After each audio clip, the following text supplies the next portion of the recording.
It stands in our memory as a symbol of tyranny, a dark stone fortress, its 8 towers looming over the heart of Paris like a clenched fist. The Bastille.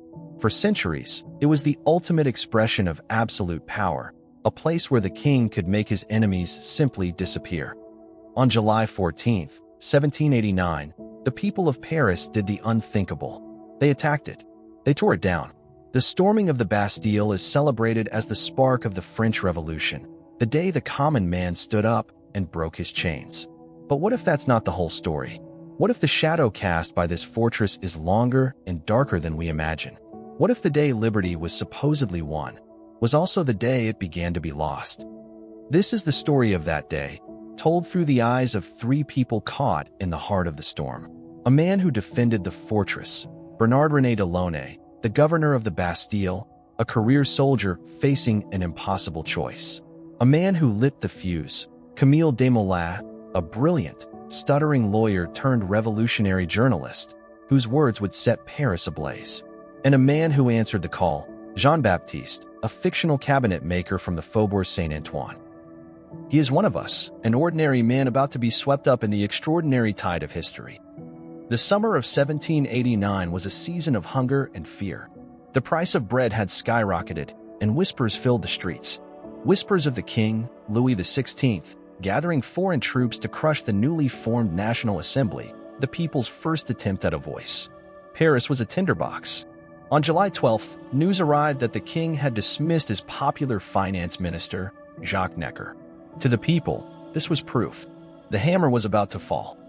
In the gardens of the Palais Royal, thousands gathered, desperate for direction. It came from the unlikely figure of Camille Desmoulins. Leaping onto a table, a pistol in each hand, his stutter forgotten, he yelled, "Citizens, there is no time to lose." This dismissal of Necker is the tolling of a bell for a St. Bartholomew's massacre of patriots. To arms! To arms! He plucked a leaf from a tree, a green cockade, the color of hope. Within moments, the city was a sea of green. The fuse was lit. Inside the Bastille, Governor de Launay heard the growing roar of the city. He was not a tyrant, but a 49-year-old aristocrat born within the fortress's walls, where his own father had been governor. His primary duty was to guard state prisoners. But on this day, there were only 7. No political firebrands, just a collection of counterfeiters, lunatics, and a disgraced nobleman. His real problem was the 30,000 pounds of gunpowder stored in his cellars. He knew what the crowd was coming for. The cry to the Bastille was not initially for liberation, but for ammunition. On the morning of the 14th, a crowd of thousands, including our cabinet maker Jean-Baptiste, stormed the Hôtel des Invalides, a home for military veterans. They seized over 30,000 muskets, but they had no powder. All eyes turned to one place, the Bastille. The crowd that arrived at the Bastille was not an army.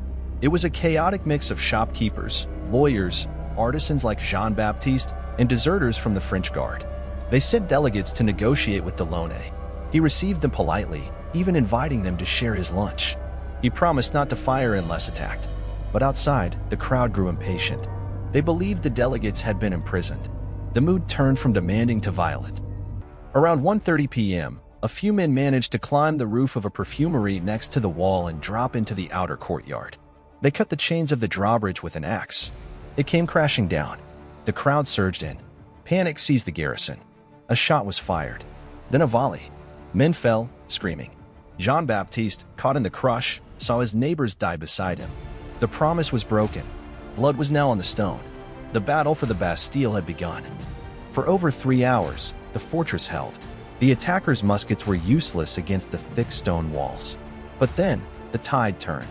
Soldiers from the French Guard, siding with the revolution, arrived with cannons. They were professional soldiers. They aimed their cannons not at the walls, but at the final wooden gate. Governor de Launay knew it was over.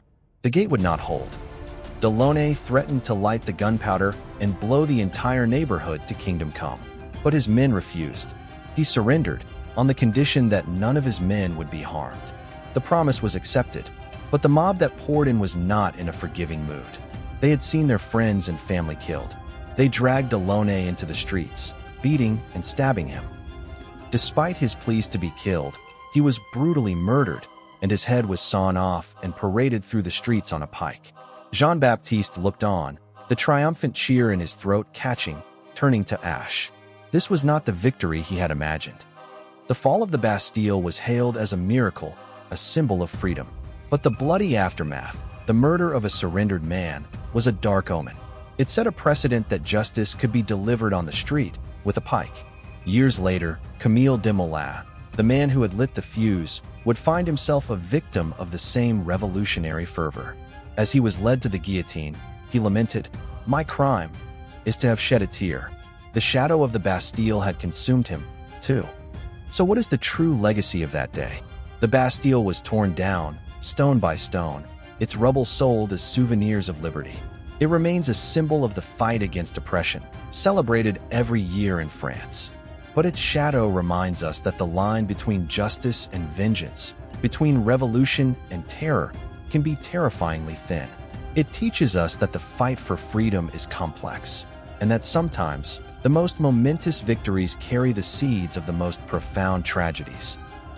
The story of the Bastille is not just the story of a fallen fortress. It's the story of a dream of liberty and the bloody, complicated reality of what it can cost.